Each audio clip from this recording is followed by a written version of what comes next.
Welcome to the Living to 100 Club podcast. Well, hello to everyone joining us today on our program. You're listening to one of our premium episodes on the Living to 100 Club, and I'm your host, Joe Casciani. Each week, our conversations educate and inspire, helping you get the best out of all the years we're given, regardless of what obstacles come our way. Premium subscribers have access to all episodes, both the 2 public and the 2 premium episodes every month. Thank you for being a subscriber. Your support allows us to continue this mission without sponsors. We hope you're receiving value from every conversation with our experts, presumably much greater value than the price of a subscription. On today's podcast, we discuss the topic of ketogenic diets and the beneficial effect they have on reducing cognitive decline in older adults.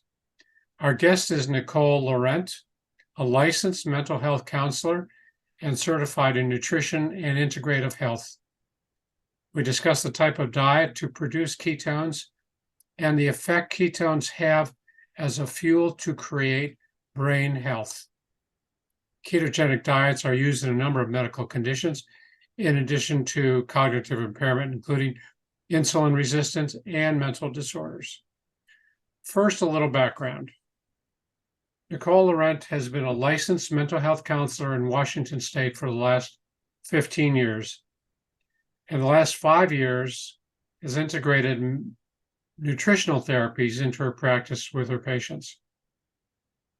Her education includes an MA in clinical psychology from Argosy University, a postgraduate certificate in nutrition and integrative health from Maryland University of Integrative Health, and additional medical training in helping patients use ketogenic dietary therapy as a treatment for mental illness and neurological issues. She was recently one of 7 recipients of the 2022 Metabolic Mind Award given by the Bazuki Brain Research Fund and the Milken Institute for her past work and commitment to supporting the study and use of these interventions in brain health. She works in private practice and assists people through an online program to increase accessibility to these treatments. Nicole, welcome to our program. Thank you for having me, Joe. Well, you're very welcome. I'm looking forward to our talk today. I always like to open by asking our guests to tell us a little bit about the journey. I gave your background, a brief background, but tell us about the highlights that brought you to where you are today. Yeah. Well, I developed a chronic pain condition when I was in graduate school. And long story short, by the end of all the medications and detoxification of those medications, there had been a huge toll on my cognitive function. So when I was done with that, when I look back at my level of impairment, I met criteria for stage 1 Alzheimer's disease in terms of impairment. Wow. After that ordeal. I was in really bad shape with it. And it got a little bit better, but not very much. So the discrepancy between my past functioning and the functioning by the time I had got done with that was quite vast. And so I was listening to podcasts. Thank goodness for you podcast hosts out in the world sharing all your information, because I came across one talking about ketogenic diets and how it was being used for cognitive function. And that piqued my curiosity, and I kept listening and learning. And I went ahead and I managed to implement one appropriately. And the lights just turned back on. That's the only way I can describe it. Is the sensation. And, it took me probably a year to get back to my former functioning. And I would say possibly surpass it in some ways. But as a licensed mental health counselor, I was also struck by the effects it had on mood. So I wouldn't have characterized myself as anxious in any way, but there really is an anti-anxiety effect with the ketogenic diet that we can talk about more. That is really profound. And I just kept thinking, boy, my patients as a mental health counselor really need to know about this. Sure. But, we're licensed in a particular lane, and we aren't allowed to talk about certain things outside of our expertise. Right. So I went back to school and I got a little bit more education about it, and I was able to start to do this work with patients and clients for mood disorders, but also, there really isn't you can't have a neurological disorder and not necessarily have mood issues, and you can't have mood issues without the neurological component, right? Sure. So I get to work with people with both of those components, having them to differing degrees, individuality, and that's where I am today. Mm-hmm. Wow. Can you tell us a little bit about this cognitive impairment, the effects you were experiencing? What was going on? Yeah. So I always say I was just in bad shape. It's hard to describe. So before the worst part of I had to go through an experimental detoxification protocol because I was one of those people that they could not safely get off the medications that they had originally put me on for my pain disorder.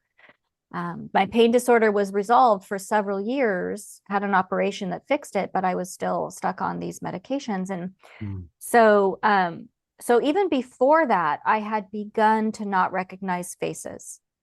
So a couple came into my counseling office and I did not remember them. And they said, "Nicole, do you not remember meeting us? We came in a few months ago about our daughter." So this was the parents of one of my clients. Mm-hmm. Wow. And I did not remember them at all. And I was just mortified and, shame and all that other stuff. So even before that detoxification protocol, I had started to forget faces. And then after it was much worse. I couldn't drive without navigation.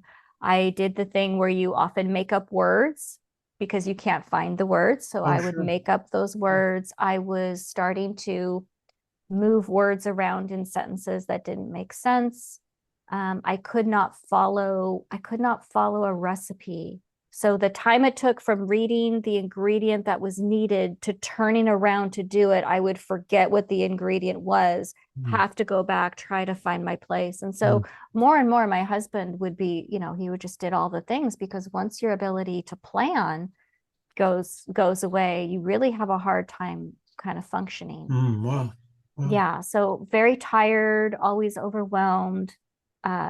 There wasn't much of a stopgap. I mean, I didn't say mean and awful things, but I would often say silly things because they would just come to my mind and right out my mouth they would go, type of thing.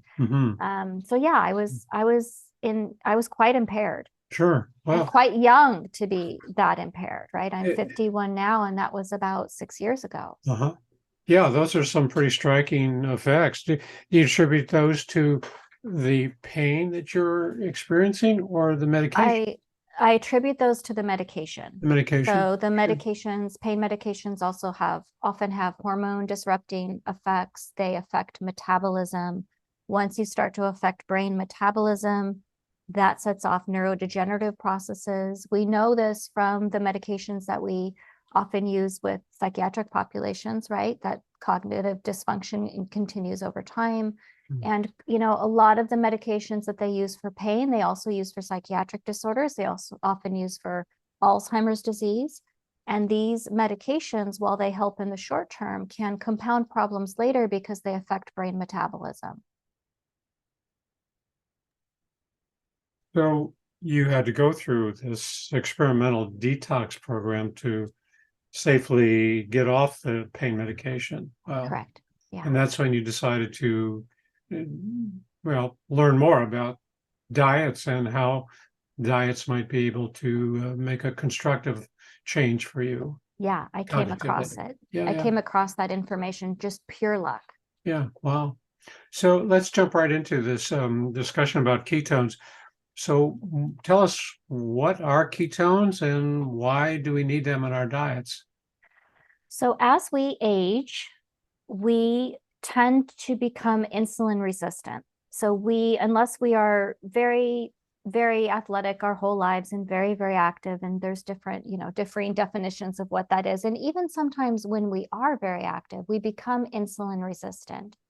And this happens because we live in a very high carbohydrate environment. And so our pancreas is constantly pushing out more and more higher and higher levels of insulin in order to deal with the amount of carbohydrates that we eat, that we have access to.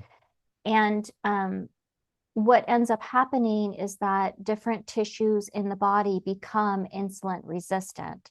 It's almost as if the cells are saying, we cannot take in any more of this glucose energy, and the machinery by which insulin pushes that energy into the cells become damaged.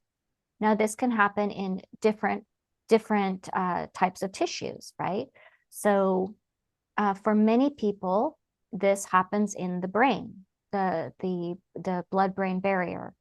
And so what ends up happening is that people start to become energy deficient in the brain. It's called brain hypometabolism. And if you look at any neurodegenerative disorder, look it up on Google, or any psychiatric issue, every single one of them, there has been areas of the brain identified with brain hypometabolism, meaning that part of your brain is starving. Those cells are starving. They cannot get adequate fuel in to run, to make neurotransmitters, to do basic housekeeping, to use antioxidants, even to use the micronutrients that you're taking in supplements to try to help. That takes energy to actually use them and metabolize them.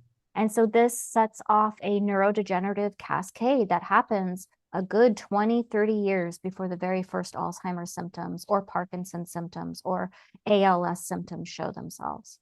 Wow. So this is the neurohypometabolism effect that's taking place. So where do ketones come into the picture? So once that glucose machinery is broken, we have to rescue brain energy in order to keep that at bay and to help that.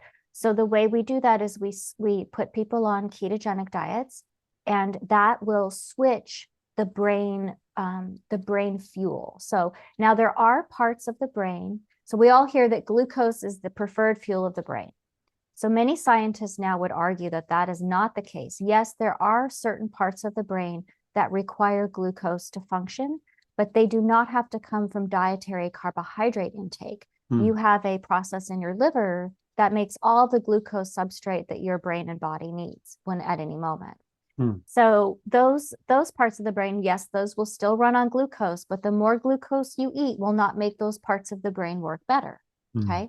Now we have to rescue the parts of the brain that cannot use glucose, that have become hypometabolic. And the way we do that is we switch our fuel source away from carbohydrates to ketones, which are fatty acids. They come from fatty acids.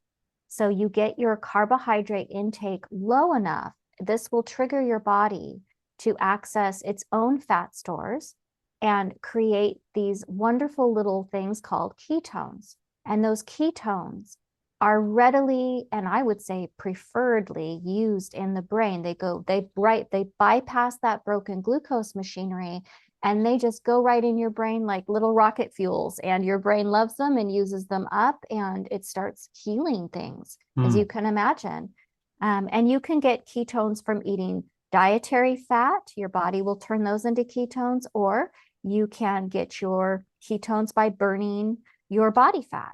So everybody does it a little bit differently. And so those ketones are first and foremost fuel, but they have a lot of really amazing properties because they actually are molecular signaling bodies. So you can think of ketogenic diet for cognitive impairment almost like a gene therapy, because they are powerful enough to turn some genes off and some genes on in beneficial ways.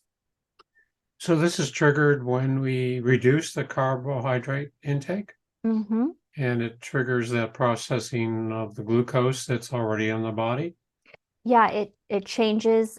So you get your glucose down low enough, and your body is like, oh, wait a minute, we need to switch fuel sources. We got to keep things moving.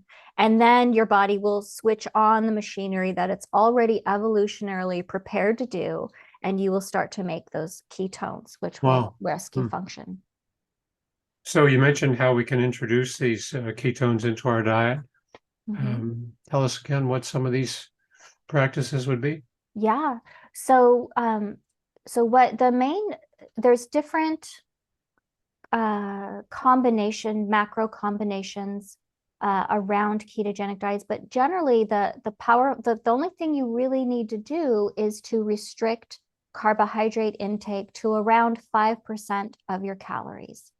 So when I work with people in my practice and my online program, we generally shoot for 20 to 30 grams total carbs, not net, total carbs per day, because we know that that is a low enough carbohydrate threshold that will cause ketogenesis, the creation of ketones.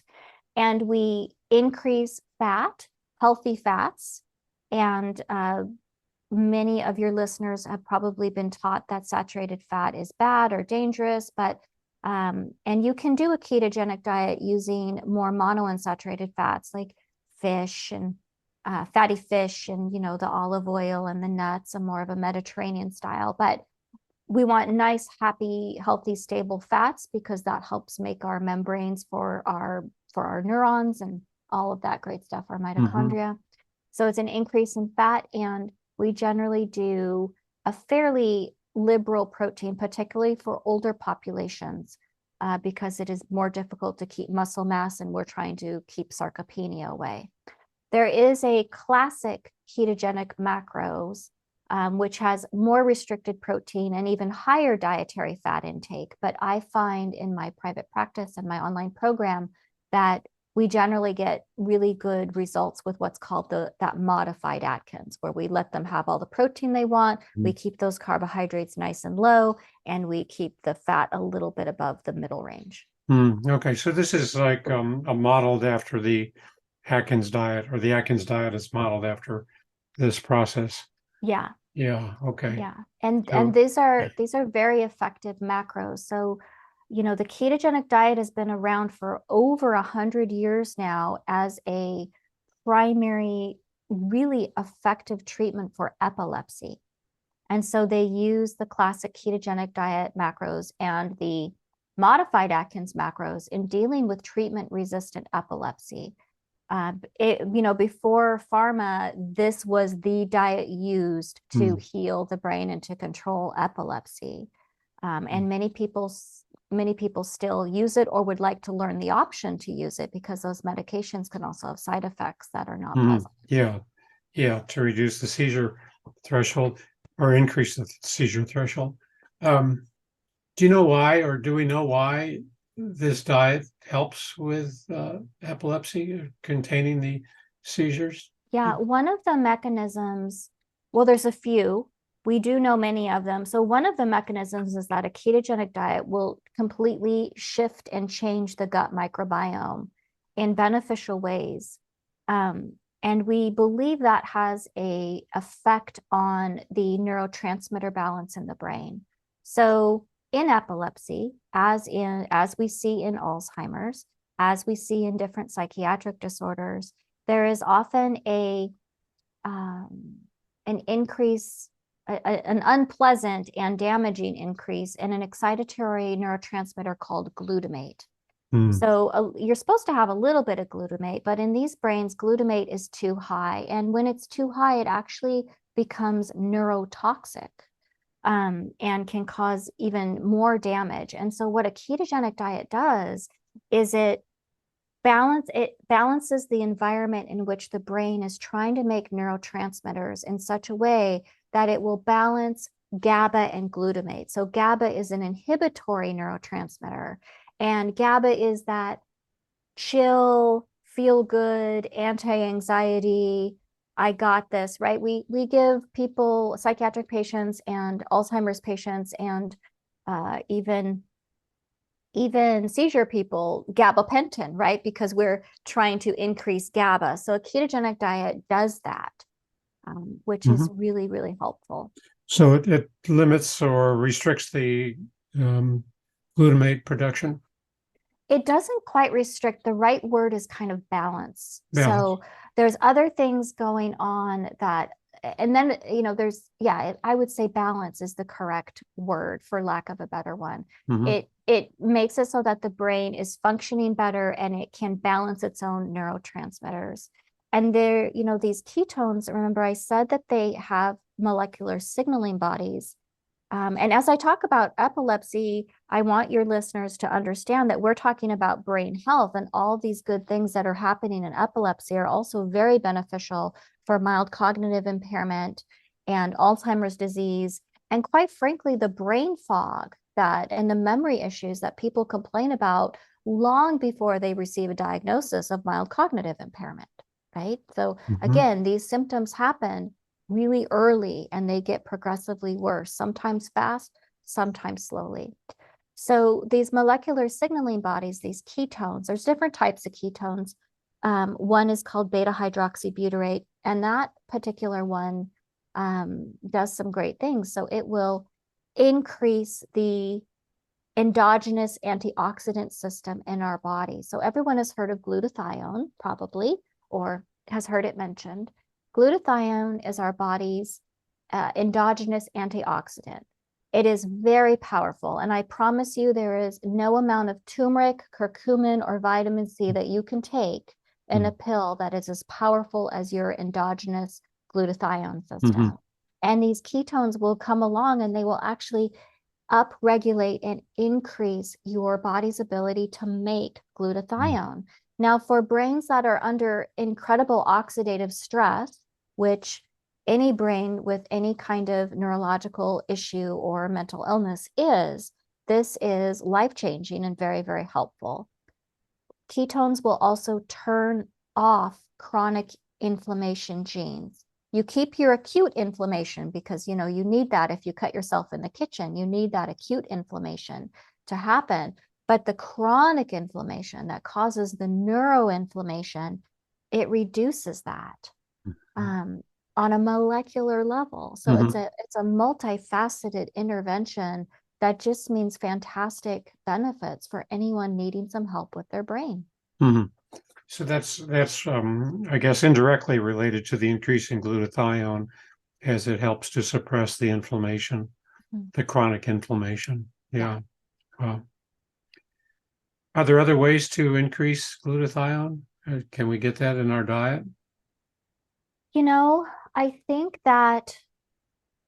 a paradigm shift has to happen for people who are struggling with their brains, who are trying to save their brains. We have been kind of taught that you can continue your behavior as it is, as long as you just, keep adding vitamin C or keep, increasing. But here's what we know is that the different lifestyle factors that we're not doing, the high carbohydrate diets and, the sugar, or even just doesn't even have to be a high carbohydrate diet. If you have markers of insulin resistance or your brain is not doing well, it is quite possible that you are just eating more carbohydrates than your body can handle. It really does need to be individualized.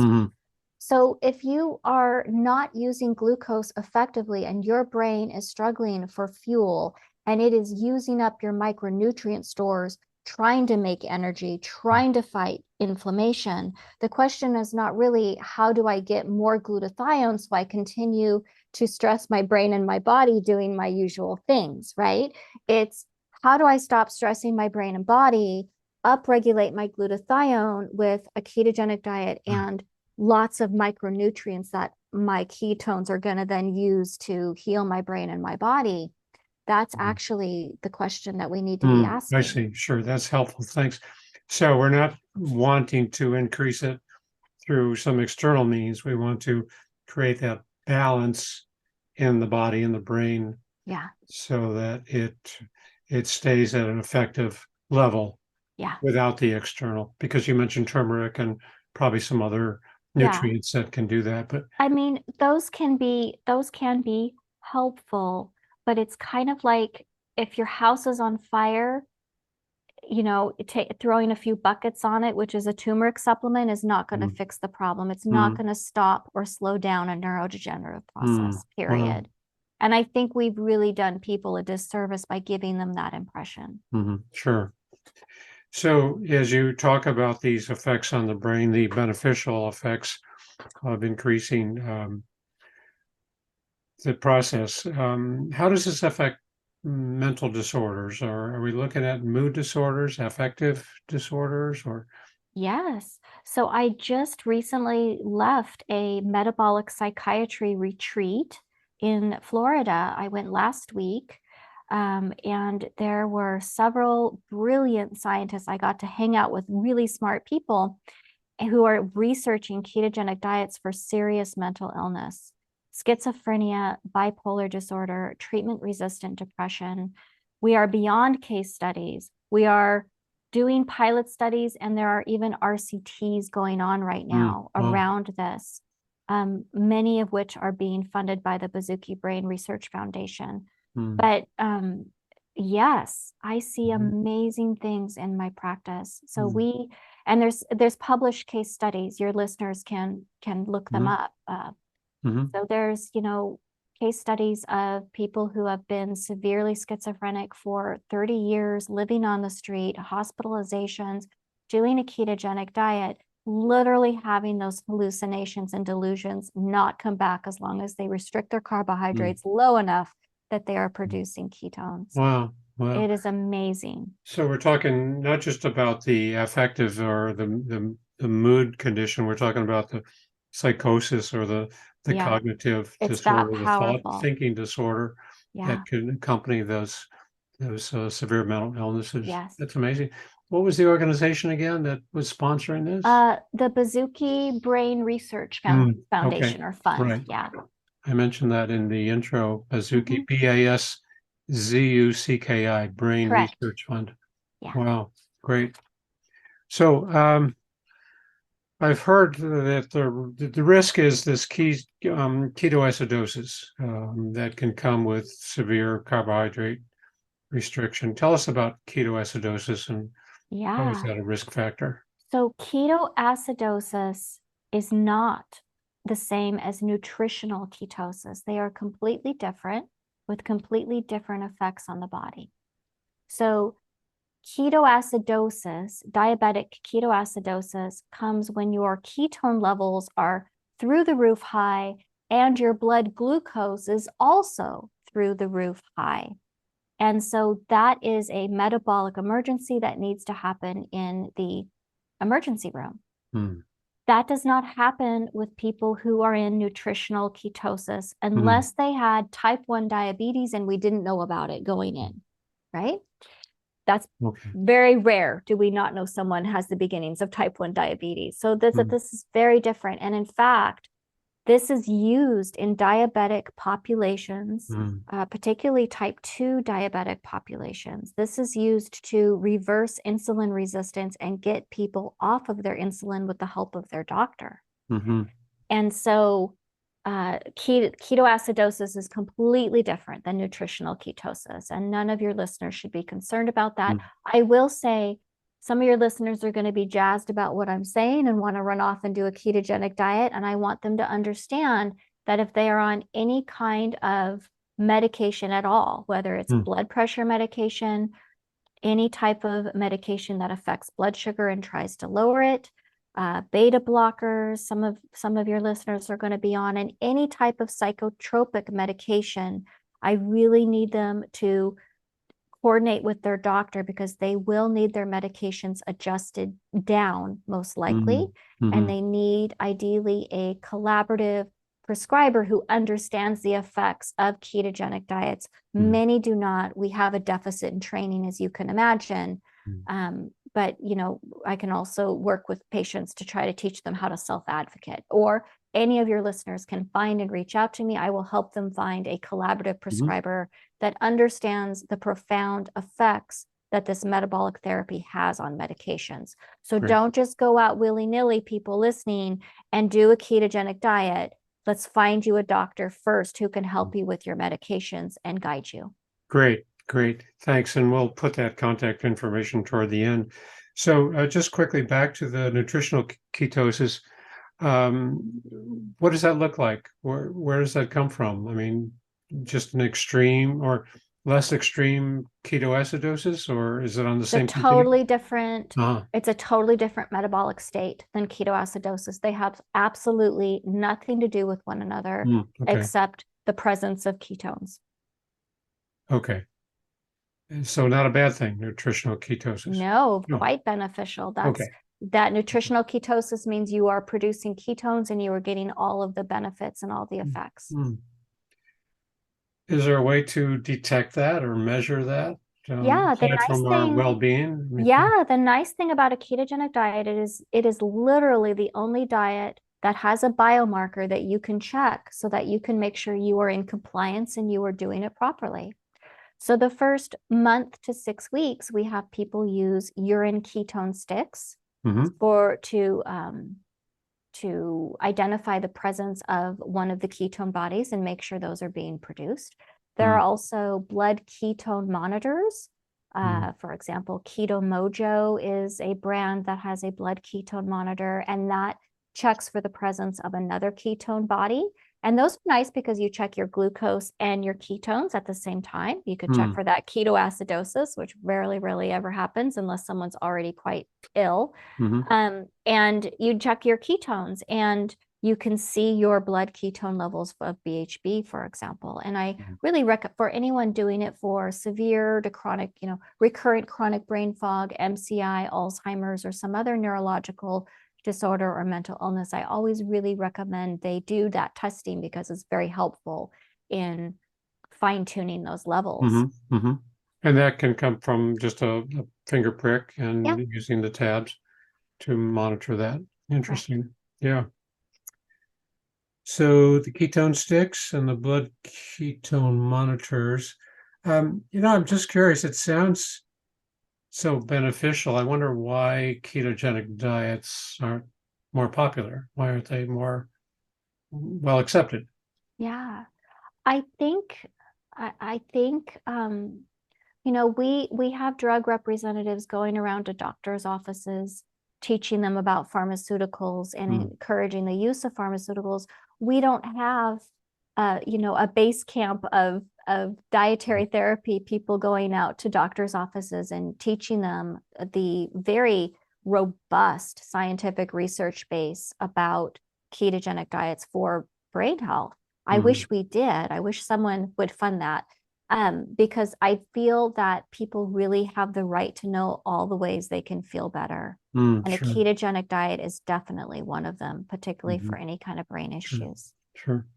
Yeah, and this is, of course, connected to our overall recommendations for healthy lifestyles. And, it's all interconnected, the physical activity and the proper diet, nutrition, and understanding the damage from ultra processed foods and certain extreme kind of dietary intake. So it's all connected, and we're still looking for a quick fix. We're still looking for these magic pills that can make everything better, and they can on a limited basis or kind of short-term basis, but that doesn't change the lifestyle. And this is what you're talking about, is changing the diet, reducing that overload of carbohydrates that can be so damaging. Right. And it's a mitochondrial intervention. So, if your listeners go on Google and they look up ketogenic diets, they will see people talking about ketogenic diets fixing all kinds of different chronic issues, not just chronic pain like arthritis, but chronic issues, different autoimmune issues improve on a ketogenic diet. We see PCOS, polycystic ovarian syndrome, improve. We see people getting off their diabetes medication. We see it for mental illness. And the reason for this is a ketogenic diet is very much a root cause intervention because it goes right after mitochondrial function. And mitochondria, we all know from biology, are the energy plants of the cell, right? But they do all kinds of things.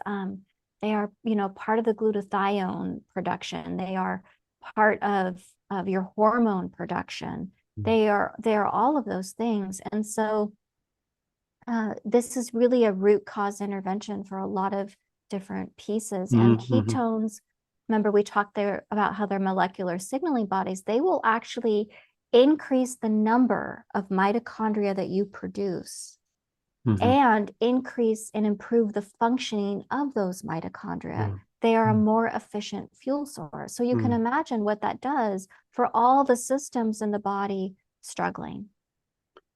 This really parallels closely with a guest I had on just a few weeks ago who talked about redox signaling, and that it's a similar effect where it goes into kind of repair the damaged cells, the mitochondrial connection from this just a simple saline solution.